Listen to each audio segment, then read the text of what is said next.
Hey everyone, today I'm going to analyze robbing a bank using Kant's categorical imperative. So the question we're asking is simple. Is robbing a bank morally wrong? And we're going to use Kant's framework to figure it out. Kant gives us three ways to test if an action is moral. First, can everyone do this action?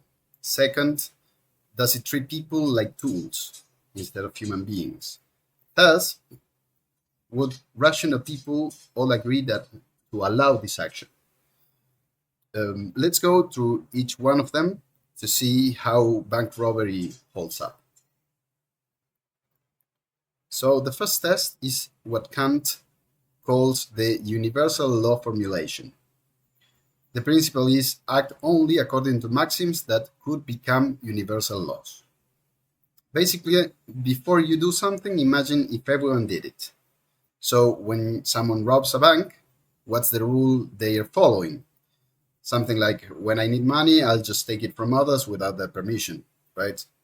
Now, here's the test. What happens if everyone does it, or everyone follows this rule? If everyone takes the money whenever they need it, property rights completely break down. Banks wouldn't exist. In fact, the whole concept of ownership would be meaningless. And here's the contradiction. You can't rob a bank if banks don't exist. The action undermines its own possibility. So according to Kant, if you can't universalize the maxim without creating a contradiction, then the action is morally wrong. So bank robbery fails to pass the first test.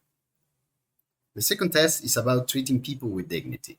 Kant says we should never treat people merely as means to an end, but always as ends in themselves.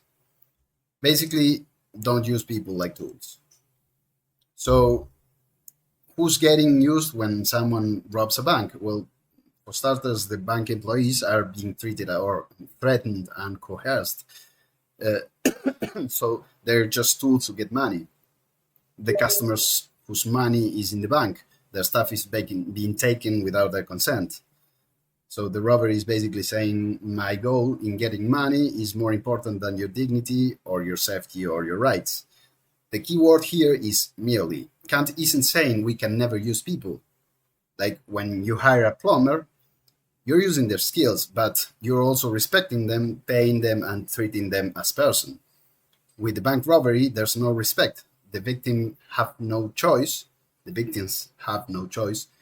They're just objects to manipulate. So bank robbery fails the second test too.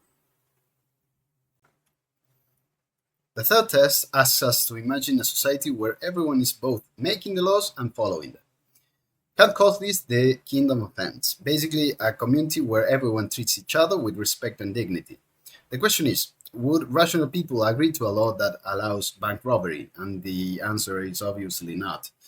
No rational person would vote for a law that lets others violate their property rights. It would create a society based on fear, distrust, and instead of mutual respect. So once again, bank robbery fails the test.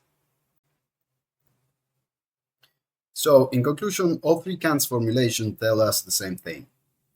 Bank robbery is morally wrong because you can't universalize it without contradiction. It treats people merely as means, and no rational person would agree to allow it.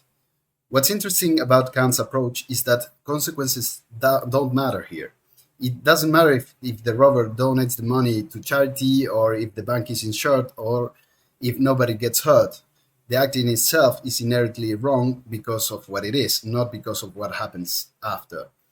That's the core deontological ethics, focusing on the rightness or wrongness of actions themselves based on duty and rational principles. And here are my references. Thanks for watching.